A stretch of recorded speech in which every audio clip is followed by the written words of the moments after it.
Bienvenue pour ce webinaire illettrisme, électronisme, articulé, détection et remédiation. Donc voilà, pour introduire ce webinaire, je laisse la parole à Élodie Bousquet, secrétaire générale de la NLCI. Bonjour à tous, je suis donc Élodie Bousquet, je suis secrétaire générale de l'Agence nationale de lutte contre l'illettrisme. J'ai le plaisir de vous accueillir pour ce webinaire. Heureuse de vous accueillir nombreux et on s'en réjouit. Vous êtes plus de 200 à vous être inscrits, 200 d'horizons très divers. Vous venez d'agences ou du réseau France Travail, d'organismes de formation, de CFA, vous êtes employeur public ou privé, opérateurs de compétences, acteurs de l'insertion, mais aussi de la médiation numérique. Donc, on est vraiment très heureux tous ensemble de vous accueillir aussi nombreux et dans votre riche diversité. Vous venez aussi des quatre coins de l'Hexagone et de métropole, et ça aussi, on s'en réjouit.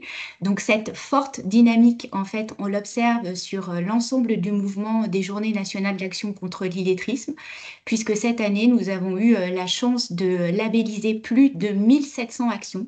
C'est 40% de plus que l'édition précédente. Donc, on s'en réjouit avec vous parce que ça traduit une meilleure prise en compte des personnes qui sont en difficulté avec les compétences de base dans notre pays. Donc, comme vous le savez, ce webinaire, il est organisé dans le cadre des Journées nationales d'action contre l'illettrisme. Ces journées, elles visent à rappeler la réalité de l'illettrisme en France, dans notre pays, où un adulte sur 10 ayant été scolarisé en France continue à rencontrer des difficultés pour lire, écrire, compter et se trouve freiné dans son quotidien. Donc, les JNI, c'est l'occasion de rappeler cette réalité, mais c'est aussi l'occasion de donner la parole aux personnes concernées et aux acteurs de terrain. Donc, on a la chance d'accueillir aujourd'hui Benoît Parot, qui est formateur à l'E2C de la Nièvre et qui pourra témoigner de son expérience. Et ça, c'est aussi l'objet des Journées nationales d'action contre l'illettrisme, c'est de montrer qu'il existe des solutions. Le webinaire que nous avons organisé avec Pix dans le cadre de notre partenariat, il vise à vous présenter des outils et des démarches qui ont pour objet de repérer et d'évaluer les compétences de base des personnes et aussi de favoriser le réapprentissage de celles-ci. Donc, avant d'entrer dans le vif du sujet, je vous donner quelques chiffres qui sont issus de la dernière publication de l'Observatoire de l'illettrisme et de l'électronisme de l'ANLCI. Donc, cette publication, elle est dédiée aux compétences des jeunes, puisque c'est le focus sur lequel les journées nationales d'action de lutte contre l'illettrisme ont choisi de porter le focus. Donc, sachez que 11% des jeunes âgés de 16 à 29 ans rencontrent des difficultés pour lire, écrire et compter et se trouvent freinés dans leur autonomie au quotidien. Plus contre-intuitif, les jeunes peuvent aussi rencontrer des difficultés avec les outils numériques. On sait qu'un jeune sur 12 ne communique pas par mail et que sur 4 ne consulte pas ses comptes bancaires en ligne. Donc ces difficultés d'usage des outils numériques, elles peuvent être directement liées à une insuffisante maîtrise des compétences de base, d'où l'intérêt d'un partenariat renforcé entre PIX et la NLCI pour rendre compte de cette réalité. On va parfois parler de double illettrisme pour parler des personnes qui sont en difficulté avec les compétences de base, lire, écrire, compter, mais aussi utiliser les outils numériques. Donc notre partenariat, il vise à rendre compte de cette réalité, à mieux la comprendre et puis aussi à outiller les acteurs de terrain. Donc je laisse la parole à ma collègue Déborah Daubert de PIX. Merci pour votre attention et votre participation.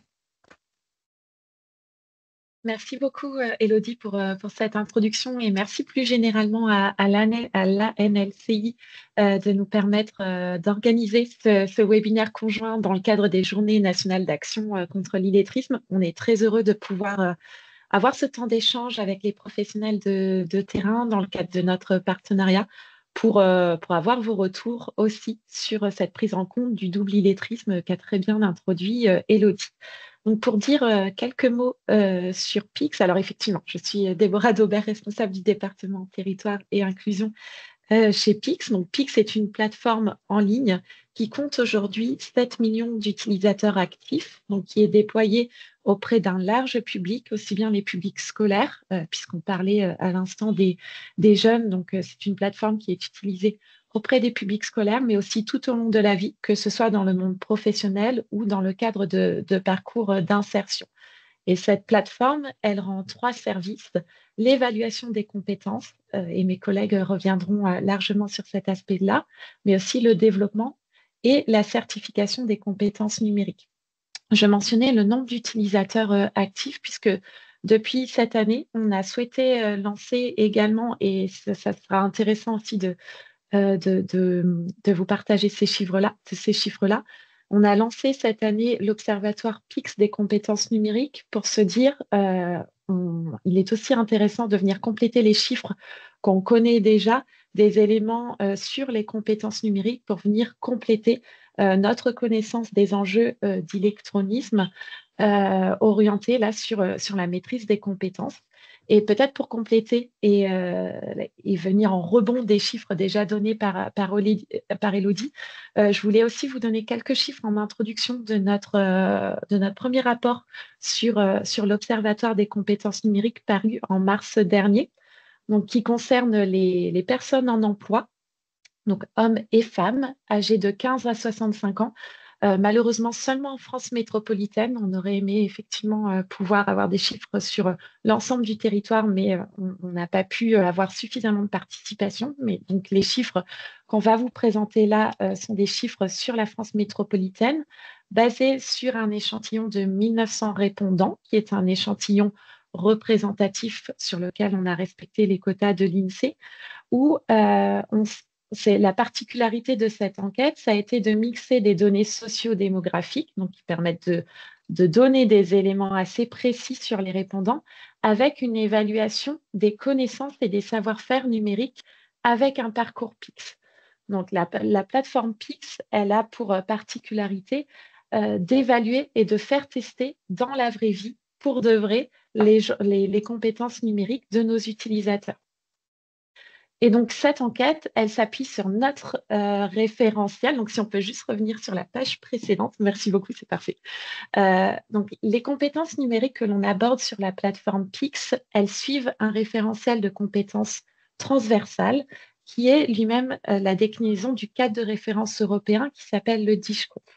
Les compétences numériques que l'on aborde sur la plateforme PIX sont structurées sous la forme de 5 domaines, 16 compétences numériques, et sont assez larges, comme vous pouvez le voir ici. On va traiter de recherche d'informations, de compétences en lien avec la bureautique. On parlait du mail en introduction, donc ça fait partie des compétences numériques évaluées, de tout ce qui va être en lien avec le monde numérique, la société numérique. On parle beaucoup d'intelligence artificielle en ce moment. Ça fait partie des compétences numériques.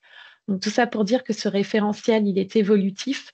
Et sur la plateforme PIX, on dispose de plusieurs milliers de questions de différents niveaux, d'un niveau novice à expert, pour évaluer les compétences. Je me permettais ce petit détour puisque l'Observatoire des compétences numériques que j'évoquais juste précédemment, il est en fait une compilation de 31 épreuves qu'on est venu sélectionner dans ce référentiel, donc des épreuves autour de la bureautique, de la donnée, de l'intelligence artificielle, de la cybersécurité, de la recherche en ligne. Et ce sont ces épreuves qu'on est venu proposer à notre panel représentatif. Et donc, ce petit détour étant fait, merci beaucoup, pour parler maintenant des résultats. Donc là, on est vraiment sur les publics actifs, donc de façon générale, je le répète, de 15 à 65 ans. Et ce que nous montrent les résultats de l'enquête, c'est que plus de la moitié des publics actifs qui ont été évalués n'ont pas une maîtrise suffisante des compétences numériques qu'on a testées. Donc, c'est la partie bleu foncé et jaune sur le camembert que vous avez là, et notamment, et ça corrobore les chiffres qu'on avait déjà et qu'Élodie a déjà mentionné en partie. On voit que près de 20% de la population active est en grande difficulté, avec des compétences numériques absentes ou très limitées, ce qui freine leur autonomie. Donc là, on parle du monde professionnel, mais clairement, c'est aussi un frein à l'insertion sociale ou même à l'exercice de sa citoyenneté si on se situe plutôt du côté du quotidien. Et pour cibler aussi la population des jeunes, on rejoint la NLCI. Là aussi, on pourrait se dire, bon, bah, le sujet de l'éloignement numérique, c'est peut-être un sujet simplement de génération. Bah, pas tant. En fait, quand on regarde les chiffres, on se rend compte qu'un jeune seulement en emploi est autonome avec le numérique. Donc, il y a aussi un sujet d'éloignement du numérique qui concerne les jeunes, même si on voit que c'est une tranche d'âge qui est généralement plus à l'aise, puisque ce que montre notre rapport, c'est que les personnes en emploi de 15 à 34 ans sont 2 fois moins nombreuses que la population générale à se retrouver en grande difficulté face au numérique. Ça, c'est quand on voit le verre à moitié plein. Mais si on regarde le chiffre à l'inverse, bien sûr, on a quand même des générations qui restent pas totalement à l'aise avec le numérique si on regarde cette tranche d'âge au global. Donc voilà, c'était pour aussi appuyer cette potentielle idée reçue où on pourrait être amené à penser que le sujet de l'éloignement numérique ne concerne que les personnes qui ont plus de 34 ans. En fait, c'est beaucoup plus complexe que ça. Donc, ces chiffres, on espère qu'ils vont venir alimenter évidemment les politiques publiques, mais aussi les décideurs, les acteurs de la formation professionnelle sur la nécessité d'accompagner l'ensemble de la population, population active ou même plus largement dès l'enseignement et y compris après la vie active. Donc, ces chiffres, ça nous semblait intéressant de vous les représenter, puisque c'est vraiment en partant de ces chiffres-là, côté NLCI et côté PIX, qu'on trouvait intéressant d'effectivement construire notre partenariat. Et donc, pour rentrer un petit peu plus dans le détail très rapidement sur le partenariat PIX à NLCI, c'est un partenariat qui existe déjà depuis longtemps, depuis 4 ans, mais qu'on a renouvelé l'année dernière, qui pour nous, PIX, nous a été très utile puisque ça nous permet de travailler à la lisibilité de nos consignes, notamment quand on propose des questions pour les personnes qui ont un bas niveau.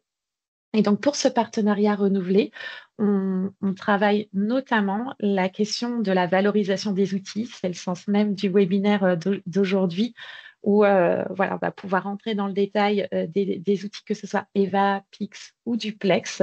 Donc, l'idée, c'est de pouvoir les valoriser puisqu'ils portent en leur cœur une approche transversale des compétences de base. Donc, pouvoir valoriser ces outils. Ensuite, une dimension plus opérationnelle, on travaille avec la NLCI à construire des schémas d'articulation très concrètement depuis le terrain. Et c'est tout le sens du témoignage. Et merci encore de pouvoir témoigner aujourd'hui sur quelle est l'articulation entre la plateforme PIX et la plateforme EVA du point de vue du terrain. Et enfin, un dernier axe de collaboration du côté plus effectivement des chiffres, donc pouvoir collaborer sur l'observatoire de l'illettrisme et de l'électronisme de la NLCI et la démarche d'observatoire de PIX sur les compétences numériques dont on vous a partagé quelques chiffres. Donc voilà sur ce qu'on pouvait dire peut-être en introduction pour venir donner quelques chiffres, pour rappeler le cadre dans lequel s'inscrit ce webinaire. Je crois que je te passe maintenant la main, Martin, pour peut-être rappeler quelques éléments de définition. Oui, merci beaucoup. Merci pour ces introductions. Très rapidement, avant de parler de nos outils respectifs, on l'a vu, Élodie et Déborah l'ont rappelé, et vous avez ici un rappel de certains chiffres à la fois de l'enquête FLV de l'INSEE de 2022 et puis une autre source plus ancienne que les chiffres que tu nous as rapportés, Déborah, mais qui montre clairement qu'on a en France beaucoup de personnes qui peuvent rencontrer des difficultés à la fois sur le français, les mathématiques, le numérique.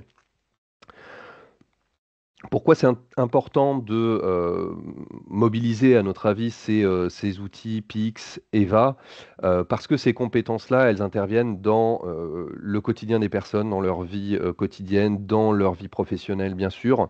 Mais on peut voir ici, par exemple, quelques exemples de moments où la maîtrise du français, la maîtrise des mathématiques, la maîtrise du numérique va être cruciale pour accompagner la scolarité des enfants, pour se déplacer, organiser un voyage, pour voilà, recourir aux droits, avoir accès à la santé, gérer son compte bancaire, son budget de façon responsable et voilà, sans difficulté. Tout un tas de moments, voilà, que ce soit dans la vie professionnelle ou la vie quotidienne, où bah, ces compétences-là, français, maths, numérique, vont être indispensables. C'est aussi, pour les professionnels de la formation, voilà, un défi de donner du sens. Alors, c'est plus vrai sur vraiment les compétences de base, qui vont nous intéresser à la NLCI, français, mathématiques, mais encore aujourd'hui pour le numérique, heu, donner du sens à, la maîtrise de ces compétences, même si les bénéficiaires, les personnes en formation ne voient pas forcément l'intérêt de se former en français, en maths, ou aux outils numériques. Il y a un vrai défi à relever de ramener, en fait, ces compétences à la réalité, au terrain, au concret, à qu'est-ce que ça permet aujourd'hui et qu'est-ce que ça représente comme obstacle, pour, voilà, pour la vie quotidienne, pour la vie professionnelle, pour, la formation, pour l'apprentissage d'un métier et cetera. Donc il y a une vraie dimension de sensibilisation finalement, des personnes à qui vous allez pouvoir proposer Pix et Eva, en entrée de formation. Hem, les arguments, voilà, sont nombreux, il faut les adapter en fonction des publics, mais globalement, on peut les résumer, voilà, sur 3 grands points. La question de l'autonomie dans la vie courante, de l'indépendance pour pouvoir faire ses démarches, pour pouvoir, voilà, les exemples que je présentais précédemment, prendre un rendez-vous, médical sur une application, pour, voilà, faire des courses, en ligne, pour, réserver un billet de train, acheter un abonnement et cetera. Les exemples sont très nombreux.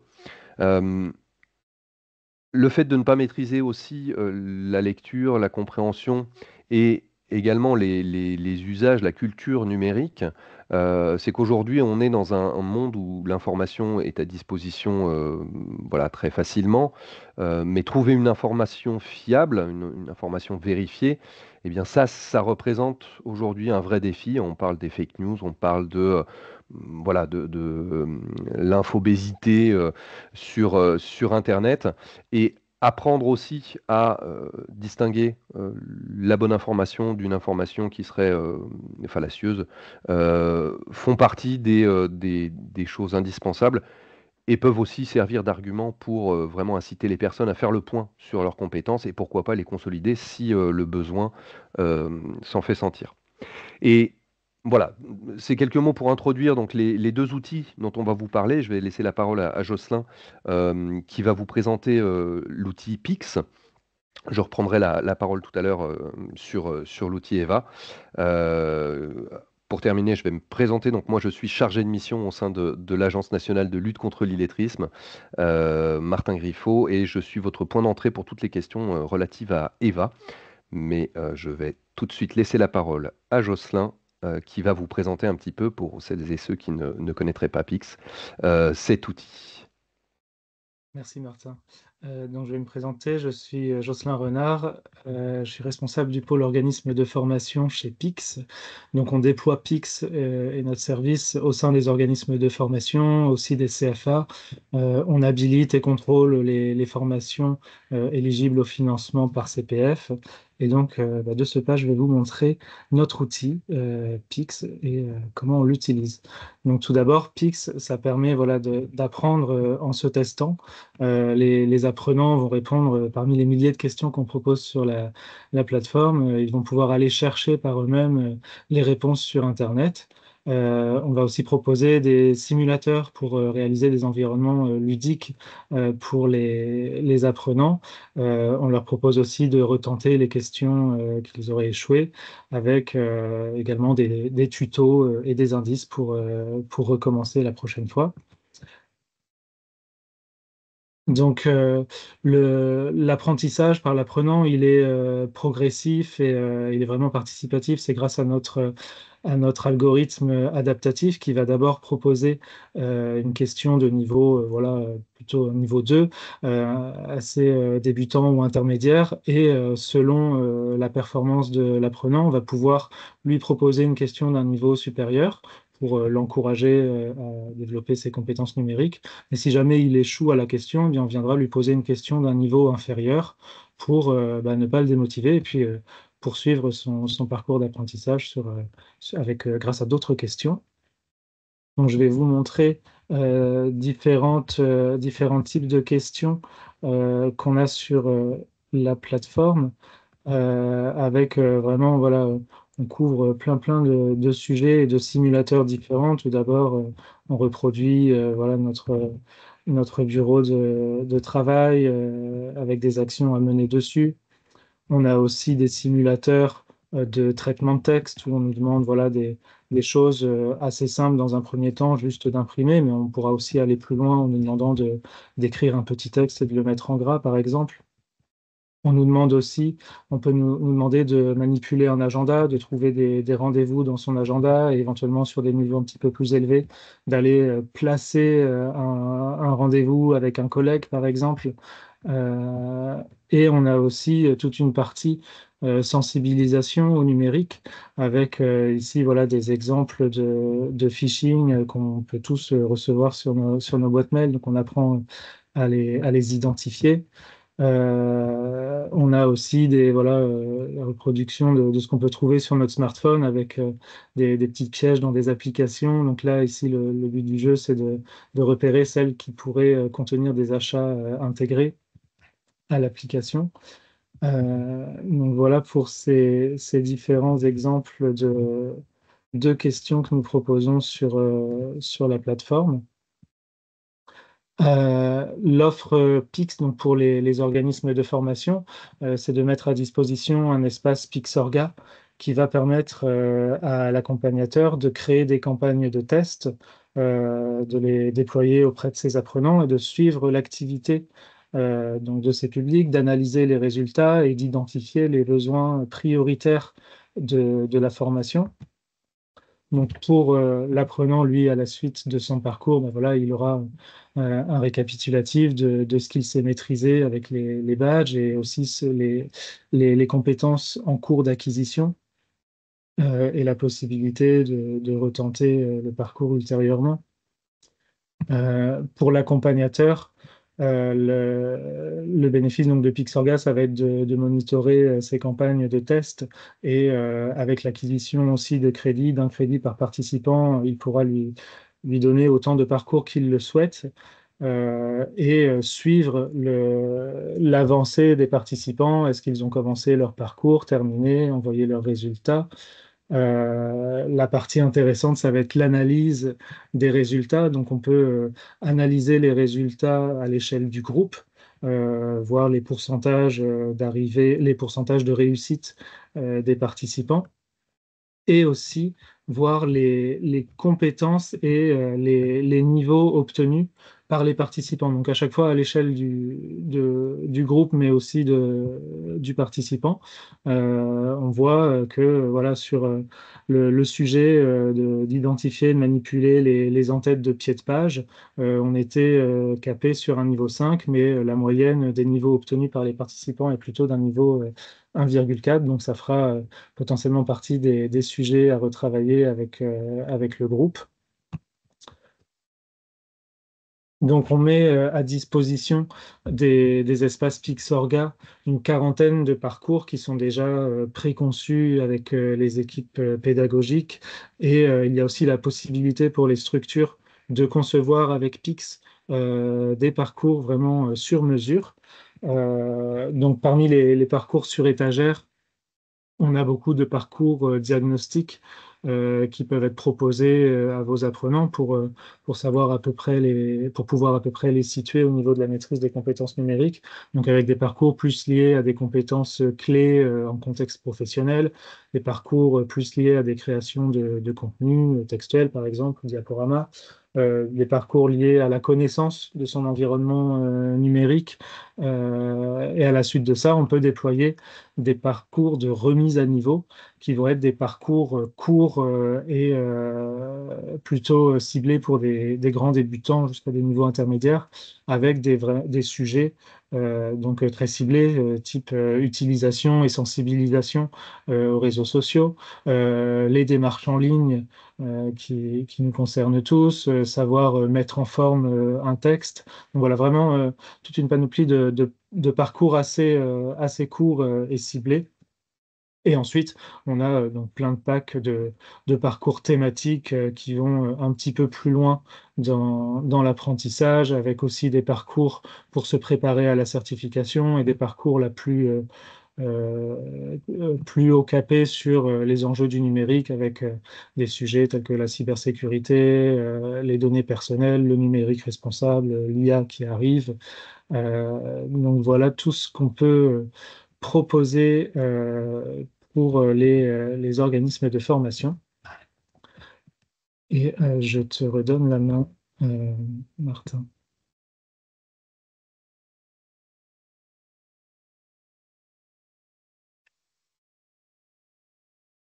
Merci beaucoup pour cette présentation très rapide. On est contraint par le temps et c'est un exercice voilà, assez particulier que de présenter Pix et toute la richesse du service Pix voilà, en quelques minutes. Je vais essayer de faire la même chose avec le service EVA. EVA, c'est un service public de l'ANLCI, donc l'Agence nationale de lutte contre l'illettrisme. C'est un service qui est issu du programme des startups d'État, beta.gouv, c'est également voilà, le programme beta.gouv qui est à l'origine la maison de Pix. On a cette particularité en commun. Donc un service public numérique, qu'est-ce que ça veut dire? Ça veut dire que c'est un service qui est mis à disposition gratuitement, qui est voilà, en évolution continue en fonction des retours du terrain. C'est vraiment un service qu'on construit avec les professionnels pour tout ce qui concerne les évolutions voilà, fonctionnelles du service. C'est un outil qui a été labellisé par la DINUM en 2023, Service à impact. On est assez fiers de ce label. À quoi sert EVA? EVA va avoir plusieurs objectifs. Premier objectif, ça va être de évaluer la maîtrise des compétences de base. Alors, qu'est-ce qu'on entend par compétences de base voilà, à la NLCI? On va être sur les compétences en français, lecture, compréhension du français à l'écrit, et puis les compétences mathématiques, ce qu'on appelle la numératie, et voilà, le calcul, les opérations, se repérer dans l'univers des nombres, etc., avec un certain nombre d'autres compétences qui vont être situation dans l'espace, situation dans le temps. Donc voilà, on va s'intéresser à ces compétences-là, à ces blocs de compétences-là, et on va s'intéresser à des niveaux qui sont des niveaux assez bas de maîtrise de compétences, puisque à la NLCI, on a 4 degrés de compétences de base qui ont été définis voilà, dans notre cadre national de référence. La non-maîtrise des degrés 1 et 2 de compétences de base correspondent à des situations d'illettrisme ou d'innumérisme. Une personne qui a maîtrisé ces 2 premiers niveaux, voilà, n'est plus réputée en situation d'illettrisme ou d'innumérisme, mais un degré 4, au sens du référentiel de la NLCI, on est sur un niveau attendu en fin de collège. Donc on est quand même sur des compétences qui sont voilà, des compétences pour le maximum, ce sera le diplôme national du brevet. Donc on va évaluer la maîtrise de ces compétences de base. Ça va nous permettre de repérer s'il y a des difficultés et aussi s'il y a des acquis. L'idée avec EVA, c'est à la fois de proposer ce volet évaluation, mais aussi une dimension de remobilisation. Quand on fait un diagnostic sur la maîtrise du français, les compétences en lecture, en compréhension, voilà, ça peut être un petit peu démotivant pour les bénéficiaires.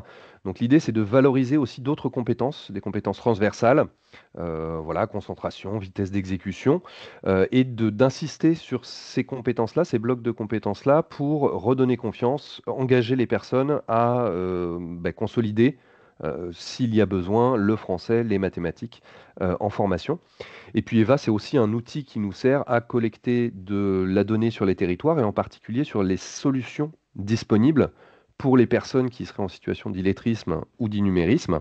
On invite les professionnels à nous signaler voilà, si une solution adaptée a pu être trouvée.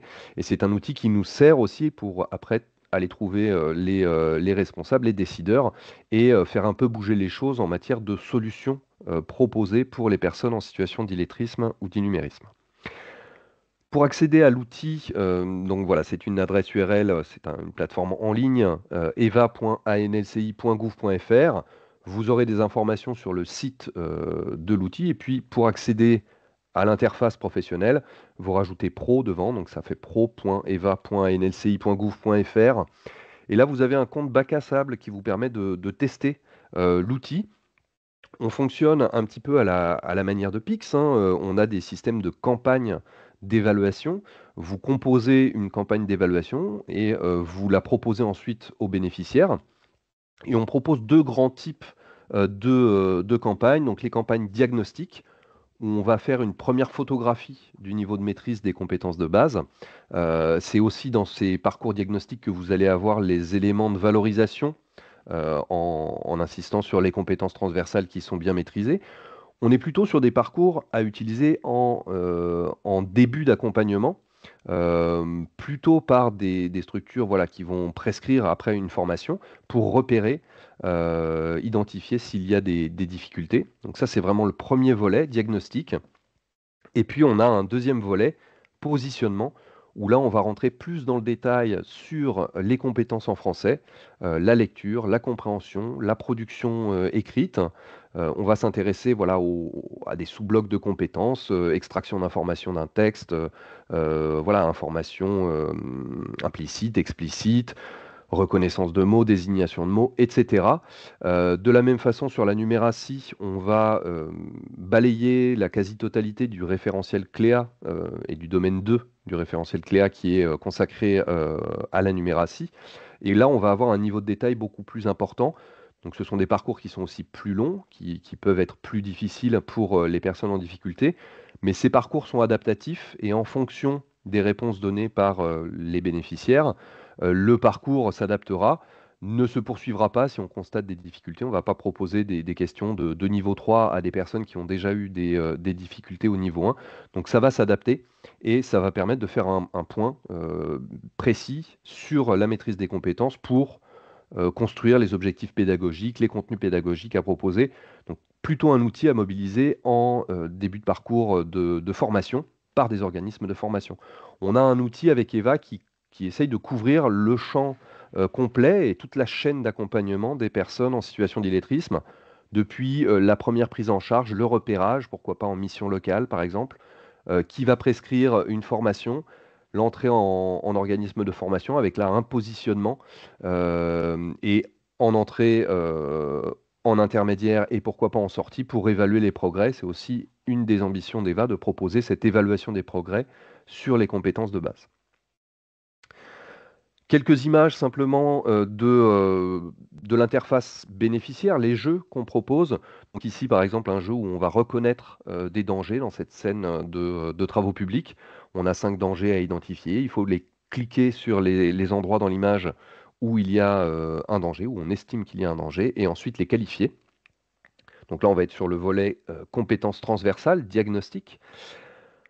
Sur le diagnostic compétences de base, un des tests, voilà, c'est ce petit robot qui va afficher des mots et il va falloir dire si les mots affichés sont des mots qui existent, des mots français ou des pseudo-mots, des mots inventés. Et en fonction des réponses, justes ou fausses, en fonction du temps de réponse, on va avoir une première brique sur la maîtrise des compétences en français, et en particulier là sur la maîtrise du vocabulaire. Un autre exemple, et ça me permet d'insister sur le fait qu'on a développé les modules EVA pour qu'ils soient le plus ludiques possible, pour qu'on se détache d'une évaluation de type scolaire, puisqu'on s'adresse beaucoup aussi à un public adulte, voilà, qui n'a pas forcément envie d'être confronté à nouveau à un contrôle de français, un contrôle de maths. Donc il y a des modules très ludiques, et en particulier sur le volet diagnostic. Ici, un jeu de téléphone perdu, une sorte de jeu d'enquête où on doit explorer un téléphone et retrouver la collègue qui a perdu son téléphone pour lui restituer. On va tester la compréhension du français, la compréhension orale aussi avec des messages enregistrés, un peu la numératie avec des calculs à faire, etc. Et puis, quelques mots juste sur le parcours positionnement de la numératie, qui est un parcours qu'on a mis à disposition, en mars dernier, donc c'est assez récent, où là, on va couvrir vraiment, comme je le disais, tout, le domaine 2, alors quasiment tout le domaine 2 du référentiel Cléa. Il y a certains items, certaines compétences qu'on ne peut pas tester, mais voilà, là, on rentre vraiment dans le détail avec 3 niveaux de difficulté, qui vont aller, successivement. Et à l'issue de la passation, on a un bilan vraiment détaillé sur la maîtrise des compétences en mathématiques.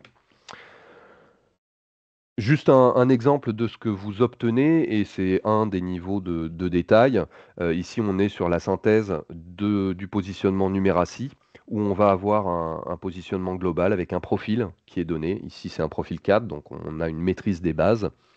Même un profil 4+, donc une bonne, voire très bonne maîtrise des bases. Et puis, pour la numération, on va avoir, les 5 sous-domaines du domaine 2 qui sont, détaillés avec on peut descendre même, vous voyez, voir le détail ici, au niveau des critères et des, compétences par compétence. On peut descendre, jusqu'au niveau vraiment item par item, question par question. Pour le diagnostic, on va avoir une synthèse plus globale, plus générale, avec aussi un principe de profil et puis, un bloc français, un bloc mathématique. En fonction de vos besoins, c'est vous qui allez décider qu'est-ce que vous allez mobiliser en termes de type de parcours. Est-ce que ce sera du diagnostic? Est-ce que ce sera du positionnement? Donc voilà pour cette présentation très rapide, de l'outil EVA. Et pour, nous parler justement à la fois de Pix, et d'EVA, nous avons la chance d'accueillir, monsieur Benoît Parot, qui est formateur référent à l'école de la deuxième chance de la Nièvre. Merci, Benoît d'avoir accepté notre invitation et de prendre ce temps pour, voilà, pour témoigner de votre usage de ces outils. Peut-être voilà, pour commencer, est-ce que vous pouvez juste, vous présenter formateur référent? Voilà, en quoi consiste votre rôle de référent, au sein de l'E2C? Effectivement, donc bonjour à tous. Tout d'abord, donc oui, j'appartiens à l'école de la deuxième chance. Peut-être même avant de parler de mon poste, quelques informations concernant l'école. Nous sommes un centre de formation pour adultes. On accueille des jeunes qui ont entre 16 et 30 ans, ce qui a déjà un écart type assez important et qui ont le point commun d'être sortis du système scolaire, alors sans expérience professionnelle et sans diplôme, sans avoir pu avoir la possibilité d'aller jusqu'à la passation d'un diplôme, même si tout ceci, il faut le relativiser un peu, car on a pu ouvrir nos parcours à des jeunes jusqu'à un niveau BTS, par exemple, parce qu'on s'est rendu compte que la validation d'un diplôme n'excluait pas évidemment des difficultés de parcours dans son insertion professionnelle. Mais voilà, le gros de nos effectifs, effectivement, ce sont des jeunes sortis du système scolaire sans diplôme ni expérience pro. Ce qui donne un public très hétérogène. Voilà, ça peut aller des FLE à des problématiques diverses et variées. Et donc le rôle du formateur référent, c'est d'être le garant du parcours du stagiaire, c'est-à-dire qu'on va être les interlocuteurs privilégiés de différentes structures, comme la mission locale notamment, qui sont les personnes avec lesquelles on travaille le plus, évidemment, et ainsi que les autres centres de formation. Et la dimension du formateur, c'est surtout la dimension pédagogique, c'est-à-dire de revenir sur les savoirs de base, français, maths, informatique, mais d'une manière plus générale, de la culture générale, de la préparation au test. Le maître mot de l'école, c'est l'individualisation des parcours, ce qui fait que le jeune arrive avec ses ambitions professionnelles et à nous, avec le jeune, de déterminer la remise à niveau. On n'a pas de programme déterminé. Le réel programme, ce sera le jeune, ses ambitions et ce qu'on est capable de travailler ensemble. Donc voilà un peu pour les principales missions du formateur référent. Merci beaucoup pour cette présentation. J'avais une première question justement sur la mobilisation des outils qu'on vient de présenter avec Jocelyn. Pix, Eva, ce sont des outils que vous mobilisez, à l'E2C. À quel moment, vous allez, les proposer des passations aux jeunes que vous accueillez? Est-ce que les 2 outils sont passés, systématiquement? Est-ce que c'est au cas par cas? Est-ce que, voilà, c'est à des temps différents? À quel moment vous mobilisez ces outils? Alors, je rajoute une petite précision aussi, c'est-à-dire que j'interviens en tant que Benoît Parot, mais aussi en tant que formateur de l'école, en sachant que sur l'école, sur l'Eau-de-Seigneur, il y a 3 sites. Un site principal donc sur Varennes-Vauzelles, où il y a 3 trinômes et 2 antennes. L'antenne de Cône, laquelle j'appartiens, et l'antenne de Château-Chinon, ce qui veut dire qu'il y a 5 formateurs. Donc j'ai consulté mes collègues et ça nous a permis aussi un temps d'échange sur l'utilisation des outils. Donc mon propos n'est pas que le mien, mais un peu la synthèse que j'ai pu recueillir de la part de mes collègues. Il y a une forme d'unanimité par rapport à Eva, où la passation, elle est effectuée en début de parcours. Vraiment dans un premier temps, je dirais dans les 2 premières semaines, voire dans la première semaine de l'arrivée du stagiaire. À l'origine, il nous avait été préconisé, et on l'avait fait comme ça, de dédier du coup ces parcours aux profils les plus en difficulté en cas de suspicion d'illettrisme. Et eu égard alors à la diversité de nos profils, mais aussi de la qualité de l'outil, il nous a semblé de plus en plus pertinent de systématiser la passation, et qu'en fait c'était un outil de positionnement et de diagnostic qui était extrêmement pertinent pour nous et qui dépassait largement la suspicion éventuelle d'un cas d'illettrisme. Donc, c'est passé systématiquement et à l'ensemble des stagiaires sur l'école. Et alors, même si c'est pas le public dédié, on a des publics FLE et ça nous a paru être intéressant aussi de leur faire passer, alors avec eux, avec une guidance toute particulière, mais l'aspect visuel et ludique nous a paru être voilà, un point d'ancrage dans le début de parcours qui pouvait être facilitant et même sécurisant pour certains stagiaires. Donc voilà à peu près pour Eva. Pour Pix, il y a un petit peu moins de consensus. J'ai certains de mes collègues qui le font passer systématiquement et en début de parcours, et d'autres qui diffèrent un peu la passation, car pour certains stagiaires, il était jugé que le niveau était peut-être un peu trop élevé et on avait peur de les bousculer un petit peu. Et donc, souvent, ça intervient un tout petit peu plus tardivement, mais il est utilisé systématiquement pour les mêmes raisons en termes de qualité, d'ergonomie et tout ça. Enfin, nous, c'est un outil qu'on utilise énormément, mais souvent, il y a une remédiation un peu en amont avec le formateur sur certains points pour sécuriser un petit peu aussi et faciliter la passation. Et il y a également la dimension du projet professionnel qui entre en compte. Ça devient tout particulièrement un outil pour des jeunes qui veulent travailler une entrée en formation sur du secrétariat ou sur s'il y a un degré d'appétence un peu plus fort sur le numérique. Voilà, là, il y a une systématisation qui se fait évidemment, mais je dirais qu'Eva est plus utilisée comme un positionnement et Pix peut-être encore davantage comme un outil de remédiation et vraiment de travail un peu plus sur le fond sur certains modules. Et donc, voilà, il y a une réelle articulation et une complémentarité un peu sur les deux outils sur l'école. Oui, c'est vrai que c'est un vrai sujet et c'est un sujet sur lequel on travaille avec Pix voilà, faire en sorte que même les personnes les plus en difficulté avec les compétences de base puissent utiliser l'outil Pix et puissent évaluer leurs compétences numériques. Mais c'est vrai que je le disais en introduction tout à l'heure, nous, on va vraiment s'intéresser voilà, au tout premier niveau de maîtrise des compétences de base, d'où l'intérêt aussi de le systématiser pour repérer au plus tôt s'il y a voilà, des besoins sur des choses qui sont censées, voilà, je dis ça avec des gros guillemets, mais censées être maîtrisées en fin de scolarité. Peut-être une autre question, et puis je passerai la parole à Jocelyn, sur la mobilisation, euh, l'organisation en fait de la mobilisation de ces outils. Est-ce que vous êtes sur des passations en collectif? Est-ce que c'est de la passation individuelle? Et sur la restitution, est-ce que vous faites une restitution groupée Eva Pix quand c'est voilà, quand c'est une personne qui a fait les deux tests? Ou est-ce que ben là aussi on est sur un temps, voilà, un premier temps sur peut-être français et maths, et puis un deuxième temps sur le numérique? En termes de voilà, logistique un peu, comment ça s'organise chez vous, la mobilisation de ces outils? Alors là, ça peut être assez variable en fonction des trinômes. Alors, il me faut une fois de plus parler un petit peu de l'E2C. On a des entrées permanentes, donc on a des entrées, en tout cas pour l'antenne de Cône, toutes les 2 semaines.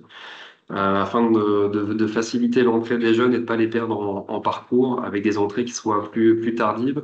Ce qui nous assure la possibilité d'avoir des entrées, donc alors certes très régulières, mais de groupes peu nombreux, entre 3 4 jeunes à peu près, ce qui nous permet une passation la plupart du temps. Alors si c'est groupé, je suis en salle et ça me permet de revenir sur certains points, notamment de consignes, de compréhension de vocabulaire.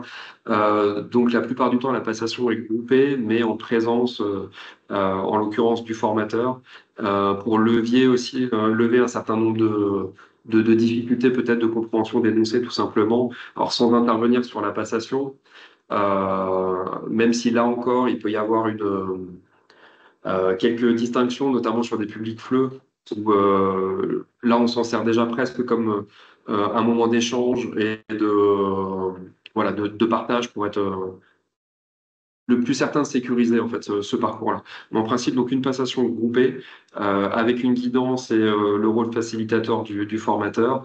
Et par contre, pour la restitution, c'est des restitutions qui se font de manière individuelle parce que les deux outils, même s'ils interviennent à des moments différents du parcours, on les voit réellement comme un outil alors de positionnement, mais qui nous permet d'avoir une meilleure connaissance donc des forces, mais aussi des besoins du stagiaire, et ça nous permet de revenir justement sur cette passation, sur comment ils sont sentis, et parfois ça peut même être, on y reviendra après dans les futures questions, mais un moyen d'entamer aussi un entretien d'explicitation.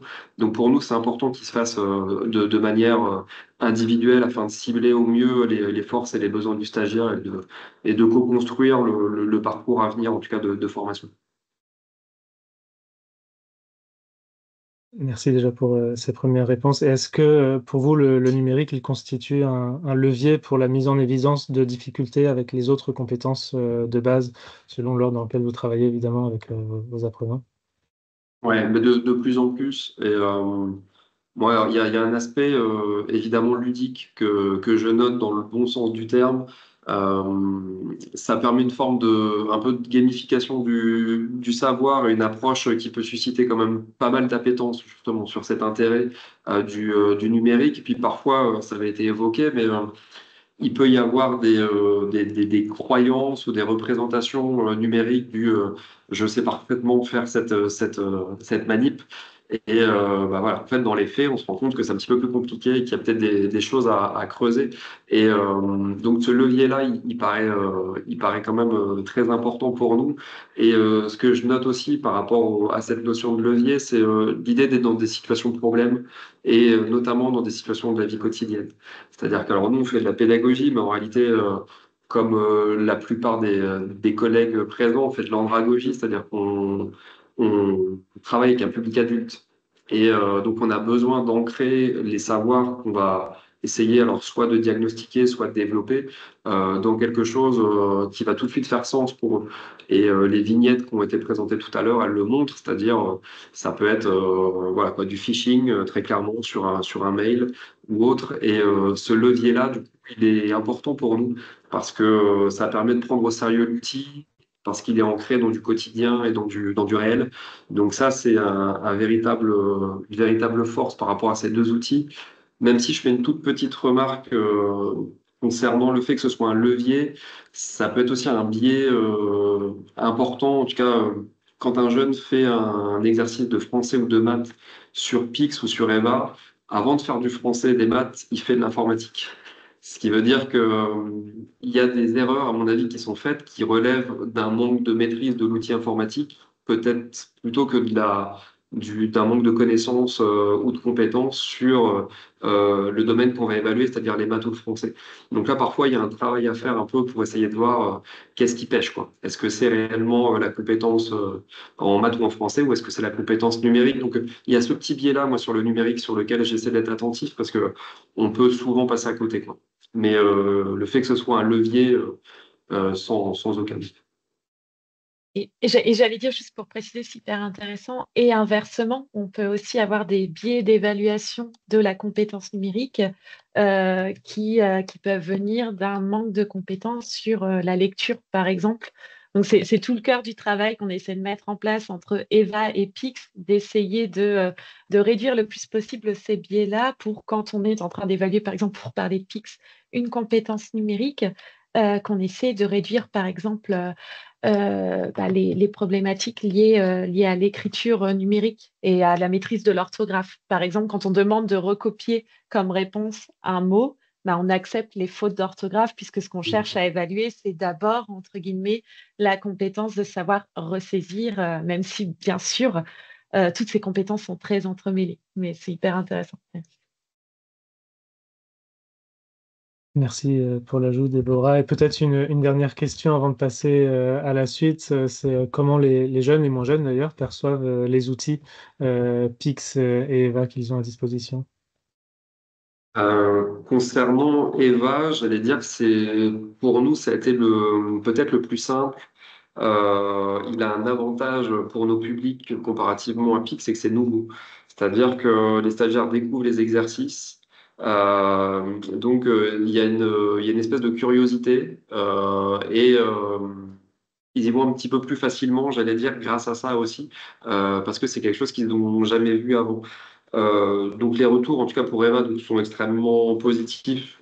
L'ergonomie du site, justement, est souvent mise en avant sur le fait que les couleurs, la prise en main, les consignes, ce qu'on voit partout et ce qu'on voit chez Pix, évidemment, également, cette possibilité de pouvoir lire les consignes, etc. Enfin, c'est des petites choses qui facilitent la passation. Et donc, le retour est extrêmement positif pour Eva. Et il y avait un point qu'on avait relevé qui était peut-être un peu plus complexe, mais il y avait une fluidité importante chez Eva qui nous a permis de pallier un peu à cette problématique-là. Les premiers tests qui ont été passés, quand on a fait la reprise avec les jeunes, ils avaient trouvé ça assez long en fait et c'était compliqué pour eux. Ça les a mobilisés longtemps et l'intégralité des campagnes était faite en un bloc. Et quand on a ma responsable pédagogique a pu contacter Eva, les parcours ont été modulés, ce qui veut dire que maintenant on a différentes campagnes et la passation a été totalement facilitée. Donc comme ça l'a été dit dans la présentation, on commence par les compétences transverses qui nous apporte beaucoup d'informations sur la concentration, sur tout un tas de choses les questions de logique et autres. Et ensuite, on a dissocié les compétences langagières et les compétences mathématiques pour faire des passations plus courtes et qui nous ont permis à chaque fois aussi de refaire une reprise avec les jeunes, peut-être plus poussée, en se concentrant uniquement sur l'une des campagnes. Et donc voilà, ça prend un peu plus de temps, mais ça les mobilise moins longtemps. Les résultats sont plutôt meilleurs, j'ai l'impression, dans le sens où non pas le pourcentage de réussite, parce que là, ça nous importe peu, mais sur le retour qui a été fait, en tout cas, voilà, il y a plus de facilité de s'y remettre parce que c'est morcelé, c'est un peu plus court. Donc ça, merci pour cette possibilité aussi d'être aussi réactif là-dessus et de pouvoir découper, parce qu'on a eu un véritable, une passation beaucoup plus simple, quoi, tout simplement. Alors pour Pix, l'outil, alors au début, et ça a changé, nous, la représentation de nos stagiaires là-dessus, c'est un outil qui est utilisé beaucoup dans l'éducation nationale et on a des publics dits décrocheurs et il y avait parfois un double biais, en tout cas, enfin, deux choses qui pouvaient être un peu complexes. Le premier, c'était des exercices qui parfois ils avaient pu déjà faire au collège, au lycée ou autre, et donc il y avait un sentiment peut-être de déjà vu entre guillemets, ce qui fait qu'au début c'était peut-être un petit peu moins preneur. Et la deuxième chose, c'est que ça leur rappelait un parcours scolaire parfois compliqué, il y avait encore dans leur tête l'éducation nationale derrière, et pour certains ça pouvait être un peu plus complexe, mais c'est loin d'être global. Et surtout, là aussi, il y a eu un travail de fait avec Pix par rapport à des modules. On a un référentiel par rapport à l'E2C, un référentiel spécifique. Et via Pix Orga, le réseau E2C France a pu faire des modules qui correspondent aux compétences qui vont être validées sur notre référentiel. Et cet élément-là, il a été extrêmement important pour les jeunes parce qu'il a permis justement de sortir de ce vécu pour redonner du sens à l'intérieur du parcours de l'E2C et de se dire, bah là, ce que tu travailles, c'est bien ton parcours à l'E2C et les parcours ont été modifiés, etc. Ce qui fait que là, on a une appétence beaucoup plus grande et quelques freins psychologiques qui ont pu être mis de côté facilement. Concernant Pix toujours, on a des parcours beaucoup plus complets. Donc là aussi, pour des jeunes qui ont une appétence en numérique, ça leur permet d'aller beaucoup plus loin c'est pour ça que c'est un outil qui est extrêmement apprécié pour les jeunes qui ont cette appétence-là pour le numérique. Donc là aussi, on a des retours très positifs maintenant grâce à ces évolutions. Ben, merci beaucoup pour ces premières réponses. Pour rebondir sur ce que vous disiez à l'instant, j'ai envie de dire, c'est un peu la rançon du succès de Pix, mais comme le disait Jocelyn, même si certains jeunes qui sortent du système scolaire ont pu croiser les parcours, voilà, Éducation nationale de Pix, il y a tout un tas de parcours disponibles et ça mérite vraiment d'aller creuser à la fois sur les parcours sur étagère, mais aussi sur les possibilités de créer des parcours personnalisés, comme vous venez de l'évoquer pour le 2C. Il y avait une question pour vous dans la conversation. Arrive-t-il que des jeunes ne terminent pas un parcours? Et dans ce cas-là, vu que vous n'avez pas le jeu de données complet, qu'est-ce que vous faites? Est-ce que vous leur proposez autre chose? Comment ça se passe pour ceux qui ne vont pas au bout des parcours EVA ou des parcours PIX? Bah alors c'est pour ça notamment, nous, la difficulté qu'on avait rencontrée par rapport à Eva, c'était ça, c'est quand les parcours étaient trop longs, on n'avait pas la possibilité du coup de couper le test et ce qui n'était pas fait était perdu en fait. Donc là, du coup, il y a pu y avoir une forme de frustration un peu par rapport à Mmh. ça. Et c'est pour ça que le découpage en campagne permet maintenant une passation intégrale. Donc j'ai plus ce problème en salle il y a un temps dédié. On dit qu'on prend 1 heure pour faire, par exemple, les compétences langagières sur Eva. Souvent, c'est largement suffisant et le temps qui reste nous permet de faire un débrief après, un retour sur expérience. Donc, on a quand même un public qui a une capacité d'attention et de concentration qui dépasse guère la demi-heure, 3/4 d'heure, c'est vraiment mobilisant déjà. Donc c'est pour ça qu'on a préféré avoir des campagnes un peu plus courtes. Nous, c'est ce qui nous a permis d'aller au bout, tout simplement. Donc maintenant, je dois dire qu'on a plus ce souci de parcours non terminé. Et c'est pareil pour Pix, où on a des éléments qui nous permettent d'aller au bout. En une séance, au principe, il n'y a plus de problème là-dessus. C'est vrai que c'est Mais oui, très c'était une bonne important. question. C'est très important de le préciser. Sur Eva, contrairement à Pix, il n'y a pas de compte pour les bénéficiaires, pour ceux qui réalisent les tests. Et en effet, si on se déconnecte pendant la passation, on n'a pas, voilà, alors toutes les données sont enregistrées, mais on ne peut pas reprendre sa progression, retrouver sa progression là où on avait quitté. Donc, d'où l'intérêt de scinder, si possible, les parcours en effet en bloc d'une demi-heure, euh, voilà, pour maintenir la concentration des jeunes. Alors, je ne vois pas d'autres questions dans la conversation. Ophélie, Laetitia, je ne sais pas si vous en avez vu passer. Non,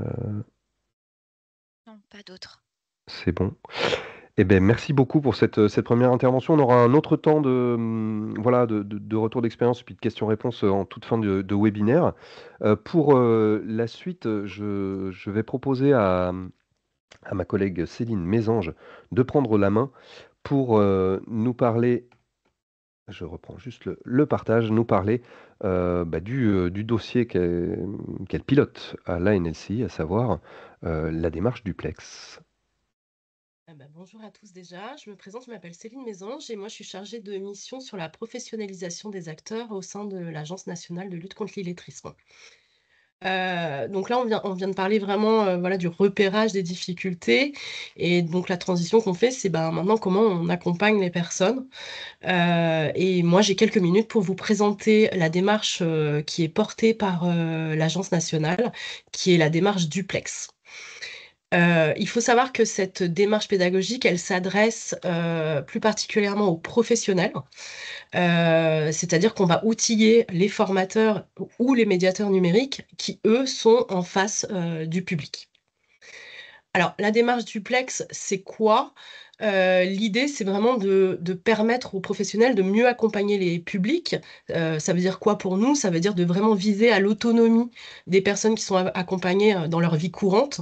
Et pour ça, Duplex propose une démarche pour permettre de concevoir des parcours qui sont vraiment adaptés aux gens qui sont en difficulté, et avec les compétences de base et avec les compétences numériques. Ça, c'est l'objectif, mais comment on fait ça? L'idée de Duplex, c'est de proposer une démarche, dite intégratrice. L'idée, c'est de se dire qu'on va plus travailler d'abord sur les compétences de base et puis après aller voir, ce qui se passe sur le numérique, mais on va travailler, l'ensemble des compétences en même temps. Ça veut dire que le numérique va devenir un vrai levier aussi de formation, et on va former, au numérique, par le numérique. Pour aller un petit peu plus loin sur la démarche, je vais vous présenter les 4 piliers qui sont vraiment fondamentaux de la démarche Duplex. Ces 4 piliers, bah, vous les voyez à l'écran. D'abord, c'est de se dire que pour former dans une démarche Duplex ou pour accompagner, dans la démarche Duplex, il faut vraiment mettre en œuvre un accompagnement humain spécifique. Alors ça veut dire quoi? Ça veut dire qu'il faut, ne pas oublier qu'on est en présence d'adultes, et qu'il va falloir prendre en compte notamment les acquis de la personne. Je pourrais vous donner d'autres exemples, mais vous en trouverez d'autres dans toutes les ressources, que vous aurez en ligne également. Le deuxième pilier, bah, c'est ce que je vous ai décrit un tout petit peu plus, en amont, c'est-à-dire qu'on parle de compétences intégrées. On va vraiment penser, le travail sur les compétences de base dans l'environnement numérique. Le troisième pilier, lui, parle des contenus et des services, simplifiés et accessibles. Là, on va plutôt, essayer de se dire, bah, comment on peut, outiller, les professionnels pour, bien choisir les outils, mais aussi pour rendre les outils plus accessibles. Travailler le vocabulaire, de quelle manière, par exemple? Et le dernier pilier qui est important, c'est toujours de travailler, sur des contextes stimulants, des situations apprenantes. Alors si je le traduis, c'est simplement se dire que, bah, il faut partir des besoins, des centres d'intérêt de la personne.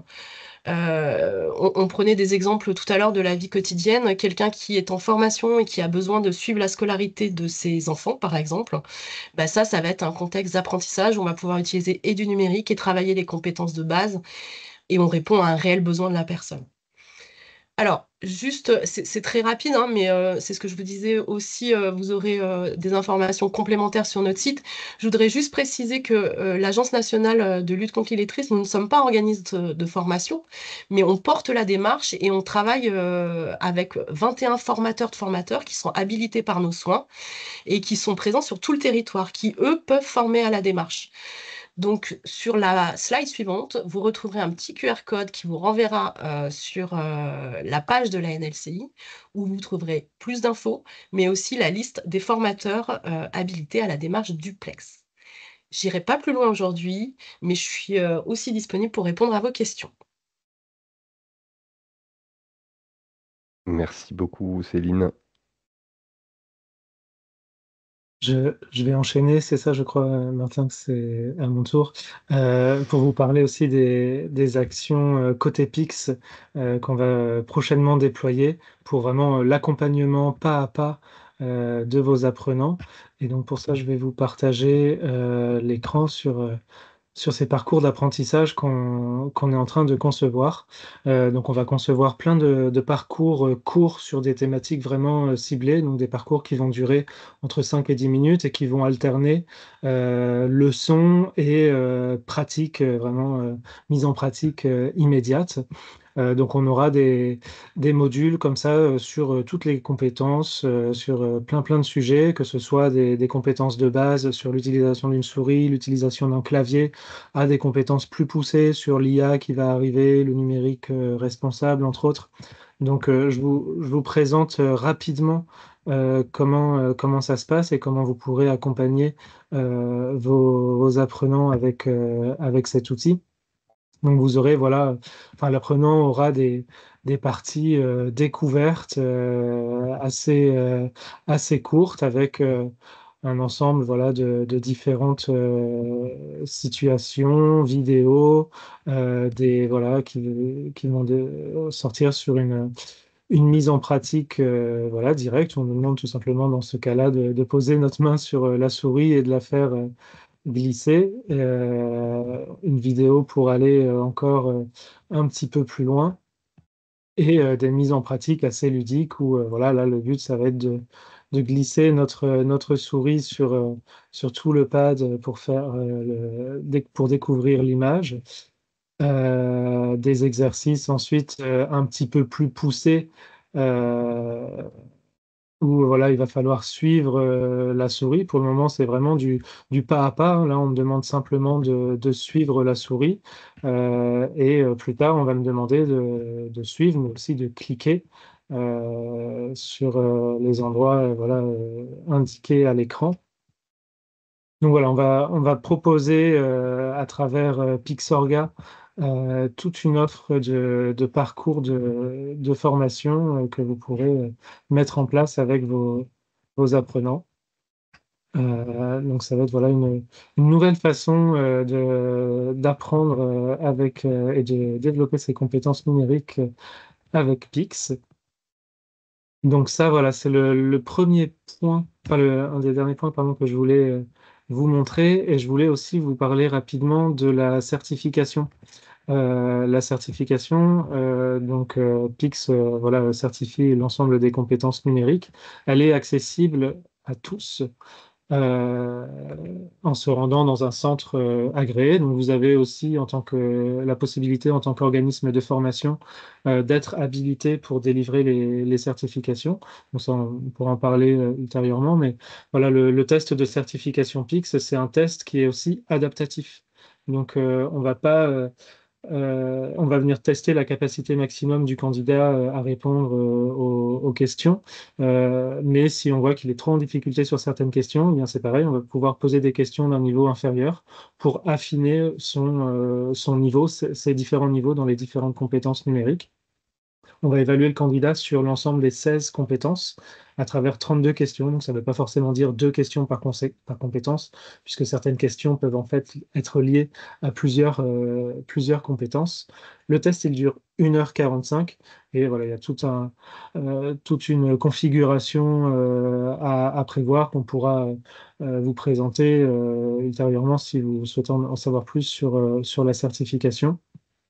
Elle est aussi reconnue par l'État et le monde professionnel, puisque éligible au financement par mon compte formation. Voici un aperçu de la certification. Et donc pour revenir sur la certification et aussi le bénéfice pour les candidats, c'est que pour certains, ça peut être aussi leur premier diplôme, leur première certification, leur premier objet en fait qui reconnaît les compétences des candidats. Donc ça peut être très très important de proposer la certification même à des publics débutants, puisqu'ils pourront voilà montrer quand même tout leur savoir-faire au travers du test de certification, qui va vraiment venir s'adapter à leur niveau et leur proposer, voilà, en fin de test, une estimation de leur niveau et une certification, voilà, qu'ils pourront promouvoir auprès de différentes structures, que ce soit sur Parcoursup éventuellement pour une reprise d'études ou sur un CV auprès d'un employeur. On a un QR code sur la certification qui permet à une organisation tierce de vérifier son authenticité. Donc, pour toutes les questions que vous pourrez avoir sur les habilitations pour devenir centre de certification, ou même si vous ne souhaitez pas ou n'avez pas la possibilité d'être centre de certification, mais que vous souhaitez être en relation avec un centre de certification, n'hésitez pas à nous écrire sur of@pix.fr. Voilà, je mets l'adresse ici. Et on pourra ensuite vous orienter et vous faire une présentation plus détaillée de toutes nos habilitations. Pardon, j'ai oublié, mais aussi une parenthèse, on est habilité par CertifPro à délivrer la double certification PIX clé numérique. Donc ça aussi, c'est quelque chose que voilà, on pourra vous détailler si ça vous intéresse dans un rendez-vous ultérieurement.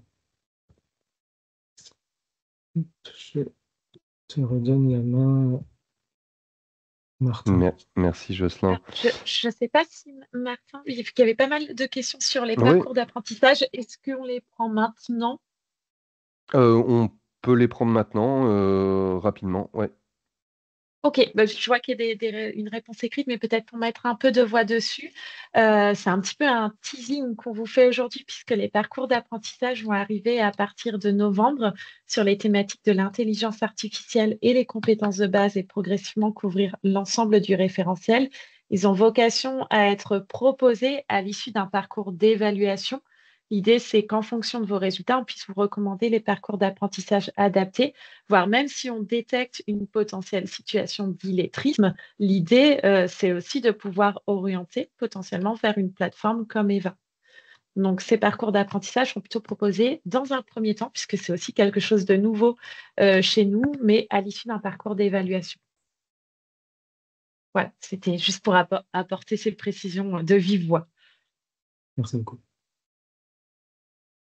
Voilà, on pourra revenir peut-être sur ces questions. En toute fin de webinaire, moi je voulais juste rebondir sur la question de l'après, une fois qu'on a proposé en effet de repérer, de positionner les compétences. Qu'est-ce qu'on fait? On a vu avec Duplex la solution de formation qui intègre à la fois compétences de base, compétences numériques. On a vu les modules X, les modules d'apprentissage qui vont être mis à disposition dans Pixorga, la certification Pix. Côté Eva, on n'a pas cette ambition de proposer de la remédiation. On ne se considère pas comme un outil qui fait de la remédiation. Il y a d'autres outils qui existent, hein, qui proposent voilà, de s'entraîner sur les compétences en français, les compétences en mathématiques. Nous, ce qu'on va proposer dans Eva, ce sur quoi on travaille actuellement, c'est vraiment de pouvoir faire de l'évaluation de progrès grâce à Eva, c'est-à-dire proposer un test en entrée à voilà, un apprenant, une apprenante, euh, et proposer un test ensuite en sortie. Et en faisant le delta entre les deux résultats, pouvoir générer voilà, de l'évaluation de progrès, des documents de preuve. Donc je vous montre juste quelques captures d'écran de l'outil. Pour l'instant, on en est là. Encore une fois, c'est une fonctionnalité qui est en développement, mais on travaille avec des organismes de formation pour voilà, essayer de développer cette fonctionnalité. L'idée, c'est vraiment d'avoir les différentes passations d'un même bénéficiaire, de sélectionner celle qu'on veut comparer, de cliquer sur le bouton comparer. Et puis derrière, on va avoir un résumé en fait de la progression entre le premier test et puis le test à la sortie, avec la possibilité de télécharger ces éléments-là. Alors, on va rajouter du rédactionnel, on va essayer de faire en sorte que ces éléments puissent parler aussi à un non professionnel.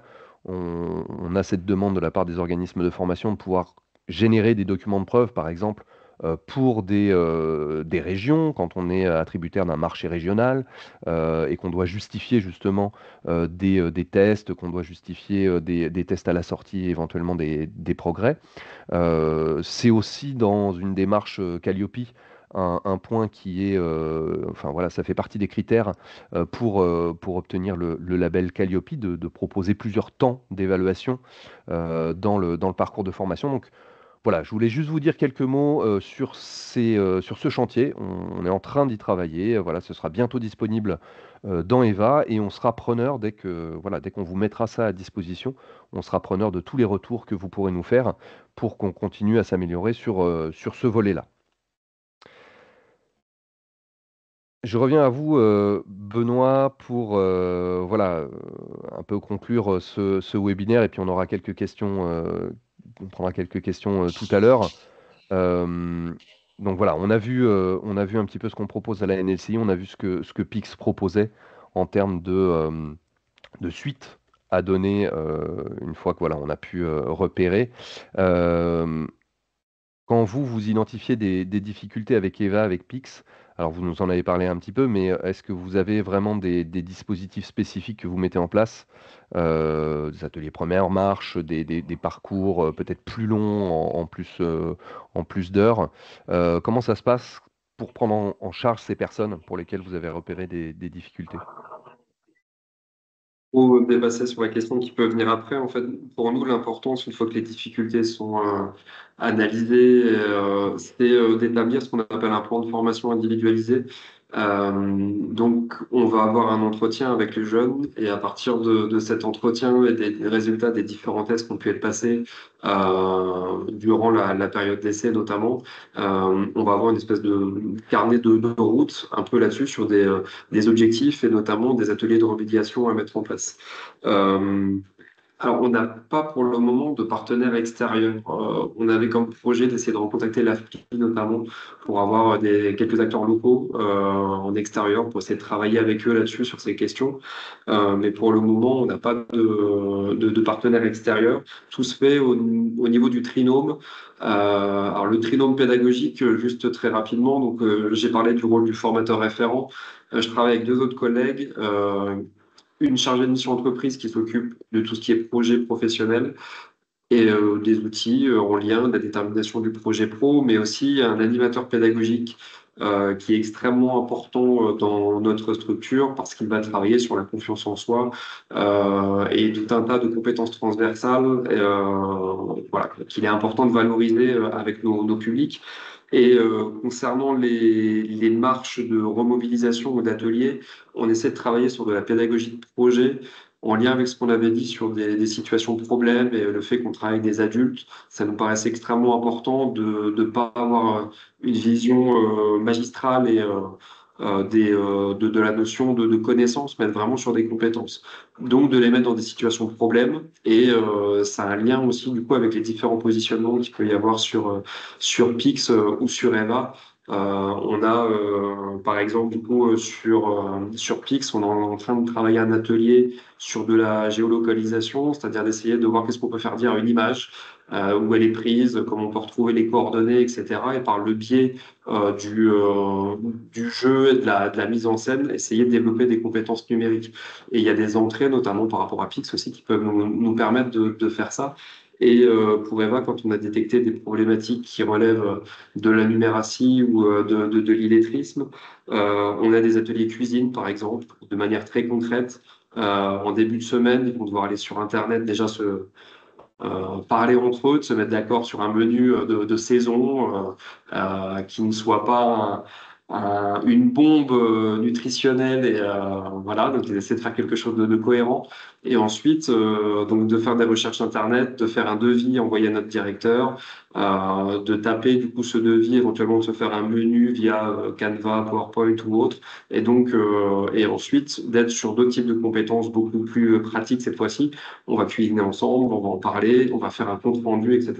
Donc l'idée, c'est vraiment en fonction des groupes qu'on a et des problématiques qui sont relevées, de se dire s'il y a une problématique quelconque en maths, on va essayer de monter un atelier en lien avec cette problématique. On a pour ça des ateliers, on a monté un club d'échecs notamment pour tout ce qui est logique, visualisation dans l'espace, stratégie et autres, mais aussi un atelier cinéma où là, pareil, pour travailler le français un peu différemment, on essaie de travailler sur ces modules-là. Donc à chaque fois, on essaie de mettre des ateliers vraiment dans une logique de projet pour essayer de répondre aux diagnostics qui ont pu être établis par Eva ou par Pix. Et sinon, on a un autre outil qui est important. On a une plateforme de FOAD qui s'appelle GRIP et qui nous permet, une fois qu'on a établi un peu le profil du jeune et on a déterminé les différents objectifs sur lesquels on va travailler ensemble, on peut générer des parcours spécifiques qui vont être individualisés par rapport au niveau du jeune, mais aussi par rapport à son projet professionnel.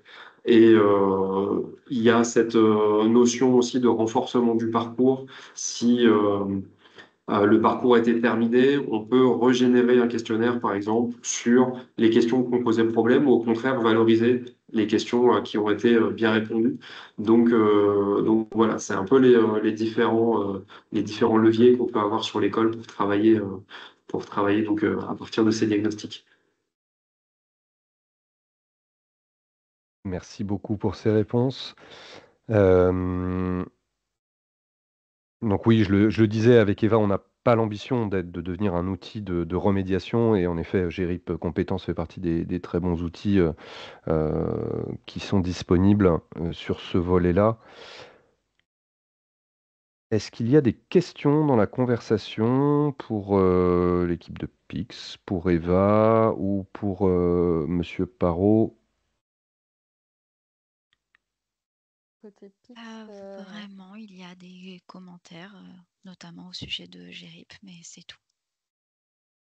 oui, côté Pix, a priori, on a répondu à toutes les questions. Je vais juste en profiter pour glisser, voilà, pour les organismes de formation qui seraient intéressés pour avoir un peu plus d'informations sur l'offre. Je vais mettre un petit message dans le chat avec l'adresse mail de l'équipe et une invitation à un prochain webinaire dédié côté Pix pour les OF. Voilà, n'hésitez pas, il reste encore quelques minutes. De mon côté, je vous affiche les contacts utiles.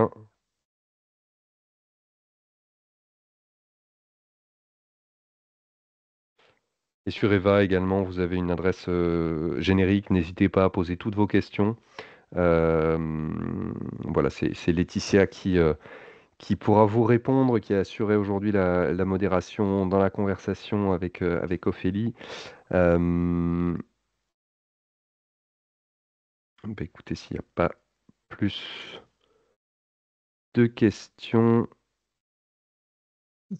Ah, il y a une question, alors plutôt adressée à,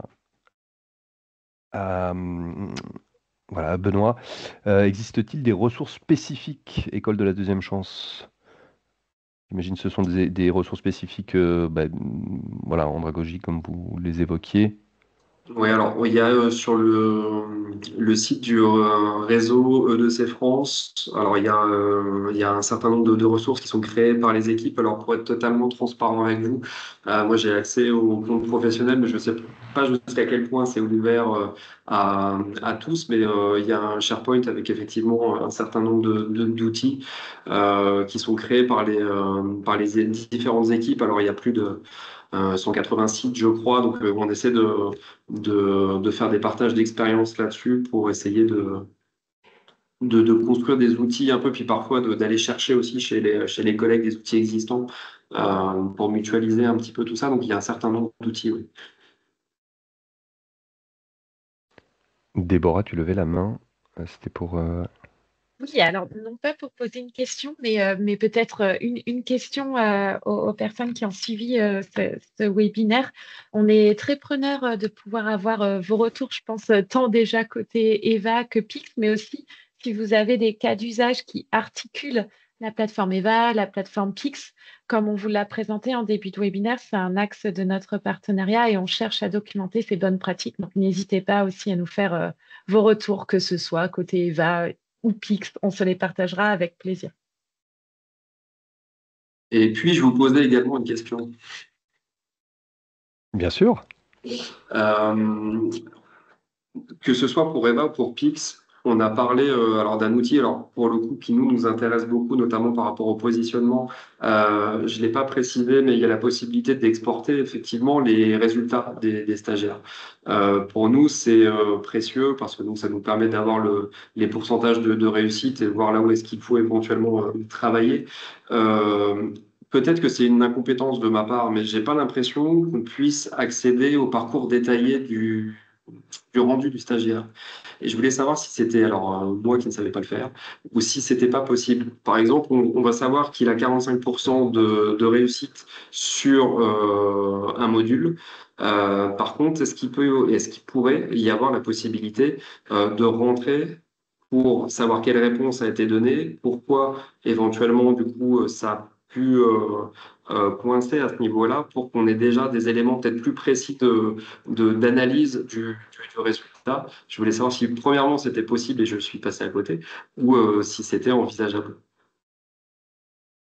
Alors, je pense que la question s'adresse plutôt côté Pix, parce qu'il me semble, Martin, que tu disais justement que dans Eva, on pouvait descendre jusqu'à la question.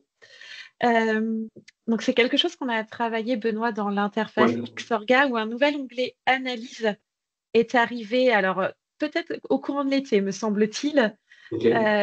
qui donne, alors non pas la réponse question par question, et j'expliquerai après pourquoi, mais une vision plus précise, sujet par sujet, des niveaux de réussite et du niveau atteint sujet par sujet. Du coup, allez voir et peut-être que ça répondra à une partie de votre besoin. Et pourquoi on ne donne pas les réponses directement aux questions? Tout simplement parce que ce sont des questions qui sont aussi jouées en certification PIX et on met beaucoup d'efforts pour lutter contre la diffusion des réponses aux épreuves PIX, puisqu'on a beaucoup de malins qui s'amusent à diffuser les réponses. Et c'est la raison pour laquelle voilà, on les diffuse pas largement, même si pour chaque question d'un PIX, il y a une dizaine de réplications à chaque fois. Donc, ça ne sert à rien d'apprendre les réponses aux épreuves par cœur. Mais c'est aussi un élément d'explication de pourquoi on ne diffuse pas largement les réponses aux épreuves. Mais je vous invite vraiment à aller voir la restitution des résultats dans Pixorga qui est plus précise et j'espère que ça répondra à une partie de votre besoin. Merci. Voilà, et simplement pour compléter sur cette question des résultats détaillés, dans EVA, on va avoir le volet diagnostic qui n'aura pas ce niveau de détail. On sera que sur le niveau synthèse. Et c'est vraiment que les deux parcours positionnement qui vont permettre de voilà, faire un export question par question. Mais qui pour beaucoup vont aller peut-être un peu loin en termes de détails. Là, on va vraiment être sur un outil plutôt pour aller voir sur telle et telle question. Ça nécessite aussi d'avoir une assez bonne connaissance des items, d'avoir fait au moins une fois le parcours, enfin les parcours positionnement pour savoir voilà, à quoi correspond quel item. Je vois une question dans le chat sur les attestations de participation à ce webinaire. N'hésitez pas à m'envoyer un message, donc eva@anlci.gouv.fr, en me donnant bien votre nom et comme ça j'irai vérifier dans le listing que j'ai bien une trace de votre présence et auquel cas je vous enverrai une attestation de participation à ce webinaire. N'hésitez pas. Nous avons une question supplémentaire concernant EVA. EVA est disponible uniquement si nous avons un compte professionnel. Alors, pour les professionnels, en effet, il est nécessaire de se créer un compte sur EVA. Donc voilà, j'ai mis l'adresse URL un peu plus bas dans la conversation, c'est pro.eva.anlci.gouv.fr et vous pouvez vous créer un compte directement en recherchant votre structure si elle est déjà enregistrée dans EVA ou en la créant si elle n'existe pas encore. Et vous avez une interface démonstration, un bac à sable en fait, que vous pouvez utiliser avant même de vous créer un compte pro pour tester l'outil, voilà, sans restriction. Vous avez accès à toutes les fonctionnalités. La seule contrainte, c'est que cet espace bac à sable, eh bien, on le nettoie tous les jours. Donc tous les soirs, on efface les évaluations, les campagnes, etc. Tout ce qui a pu être créé dans cette interface. Mais sinon, vous avez la main pour vous créer un compte pro et éventuellement la structure si nécessaire. Voilà, vous n'avez même pas besoin de passer par nous pour obtenir une autorisation. Ça se fait vraiment en direct sur la plateforme. Et c'est vous qui avez créé, par exemple, si vous avez créé votre structure, vous avez un rôle spécifique qui va vous permettre de modérer en fait le rattachement à votre structure. Et c'est vraiment vous qui gérez ensuite l'administration de votre structure. On est à votre disposition, bien sûr, par contre, si vous avez la moindre question, la moindre demande d'accompagnement. Mais écoutez, on arrive au terme du temps imparti. Merci beaucoup à vous tous d'avoir suivi ce webinaire. Merci beaucoup aux intervenants, à l'équipe de Pix, Jocelyn, Déborah, Ophélie. Et puis merci à Benoît Parot de l'EDC pour ce temps et pour vos réponses très riches que vous nous avez apportées. Merci côté ANLCI, à Elodie, à Céline et à Laetitia. On reste à votre disposition. Vous avez les contacts côté Pix et côté Eva. Et je n'ai plus qu'à vous souhaiter une bonne fin de journée. À bientôt. Merci à vous. Merci, au beaucoup. revoir à tous. À bientôt. Merci.